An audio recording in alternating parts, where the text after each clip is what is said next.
Hello குட்டீஸ், எல்லாரும் எப்படி இருக்கீங்க? இந்த வாரம் அவங்க வள்ளி பாட்டி உங்களுக்கு கதை சொல்ல வந்திருக்கேன். கதையோட தலைப்பு யார் நல்ல மனிதன். ஒரு நாள் முல்லா என்ன செஞ்சாராம், ஒரு ரோட்டோரமா ஒரு பாறை மேல உட்காந்துருந்தாராம். அந்த ரோட்டுல ஒரு பெரிய முள்ளு செடி, உடஞ்ச முள்ளு செடி கொப்பு ஒன்று கிடந்ததாம். அப்போ இவர் வந்து அங்கன உட்காந்துருக்க நேரத்தில் ஒருத்தவங்க வந்தாங்களா, என்ன முல்லா, ஏன் முல்லா அங்கன உட்காந்துருக்கீங்கன்னு ஒருத்தகனம்.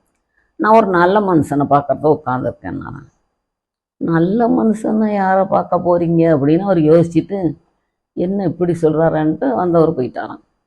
திரும்ப 2-3 பேர் வந்தாங்களாம். அவங்களும் வந்து என்ன முல்லா இங்கே உட்காந்துருக்குறீங்க அப்படின்னு கேட்டாங்க. நான் ஒரு நல்ல மனுஷனை. யார் நல்ல மனுஷன், என்ன சாமியாரா யாரை பார்க்கறது இப்படி சொல்கிறாரு அப்படின்னு. இல்லை, நான் ஒரு நல்ல மனுஷனை பார்க்க உட்காந்துருக்கேன். நான் என்னடா இந்த ஆள் இப்படி சொல்லியிருக்காருன்னு அவங்களும் கேட்டுட்டு போயிட்டாங்க. அப்படி வரவங்கெல்லாம் கேட்க, நான் நல்ல மனுஷனை பார்க்க உட்காந்துருக்கேன், நல்ல மனுஷனை பார்க்க உட்காந்துருக்கேன்னு சொன்னால், எந்த நல்ல மனுஷனை பார்க்க உட்காந்துருக்காருன்னா எல்லாம் கேட்டுட்டு போக, இப்படி நிறைய பேர் கேட்டுமுன்னா இது ராஜாவுக்கு எப்படியே தெரிஞ்சிருச்சு.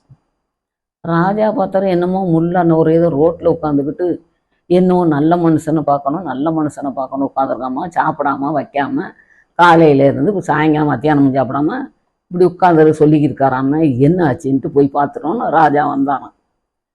ராஜா வந்து என்ன முல்லா என்ன பண்ணுறீங்க, என்ன இப்படி உட்காந்துருக்கீங்க அப்படின்னு கேட்டாராம். நான் ஒரு நல்ல மனுஷனை பார்க்கணும் அப்படின்னாங்க. என்ன நல்ல மனுஷனை பார்க்கணுன்னு சொல்கிறீங்க, உங்கள் வேலைகளையெல்லாம் விட்டுட்டு சாப்பிடாம வைக்காம இப்படி இந்த வெயிலே உட்காந்து இப்படி இருக்கீங்களே, மற்ற வேலையெல்லாம் ஒன்றும் இல்லாமல் உட்காந்த மாதிரி எப்படியா உட்காந்து கேட்டுக்கிறீங்கன்னு. இல்லை, நான் ஒரு நல்ல மனுஷனா யார் எப்படியான ஆள் அப்படின்னா ஒரு நல்ல மனுஷனை பார்க்கணுன்னு அப்படி திரும்பவும் அதான் சொன்னாராம். சரி, நீங்கள் சொன்னால் கேட்க மாட்டீங்க, நீங்கள் இப்படியே உட்காந்து ஏதோ பண்ணுங்க, நான் அரண்மனைக்கு போகிறேன் அப்படின்னு சொல்லிட்டு ராஜா என்ன செஞ்சானா கிளம்புனாராம். ராஜா கிளம்பிக்கல என்ன செஞ்சாராம், அந்த ரோட்டில் குறுக்க கிடந்த முள்ளுக்கு தூக்கி தூர வீசிட்டு கிளம்ப பார்த்தாராம். அப்போந்தான் முல்லை என்ன செஞ்சாராம், சட்டுன்னு எந்திரிச்சு ஓடி வந்து ராஜா கையை பிடிச்சிக்கிட்டாராம். என்ன முல்லான்னு, நான் ஒரு நல்ல மனுஷனை பார்த்துட்டேன் அப்படின்னு. என்ன சொல்கிறீங்கன்னு ராஜாவுக்கு ஒன்றும் புரியலை.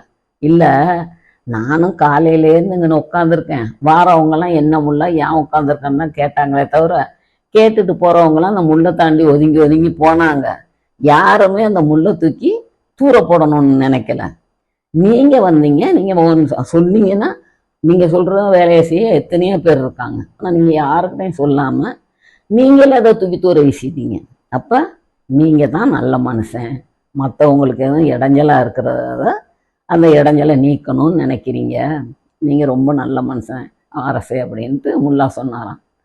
முல்லா சொன்னோன்னா ராஜாவுக்கு ஒரே ஒரு சந்தோஷமாக, நிறைய பேருக்கு முன்னால் முல்லா அப்படி சொல்லிட்டாரே, ராஜாவுக்கு ரொம்ப பெருமை தாங்கலை, நம்மளை முல்லா அப்படி பாராட்டிறாரு அப்படின்ட்டு, சரி முல்லா சரி வாங்க போவோம் அப்படின்னு சொல்லிட்டு ராஜா அரண்மனைக்கு முல்லாவை கூட்டிகிட்டு போனார். இந்த கதையில் இருந்து நம்ம என்ன தெரிஞ்சுக்கிட்டோம்னா, ஏதாவது மற்றவங்களுக்கு ஒரு இடைஞ்சல் வரக்கூடிய மாதிரி எதையும் பார்த்தாலும் நம்ம கண்டும் காணாமல் நம்ம பாட்டுக்கு போகக்கூடாது. அதை என்ன வகையில் சால்வ் பண்ணணுமோ அந்த மாதிரி அதை ஒதுக்கி வச்சுட்டு மற்றவங்களுக்கு இடைஞ்சல் இல்லாமல் நம்ம போகணும். அதுதான் நல்ல மனசு. இதுதான் மனுஷங்களோட நல்ல எண்ணம். ஓகேயா குட்டீஸ்?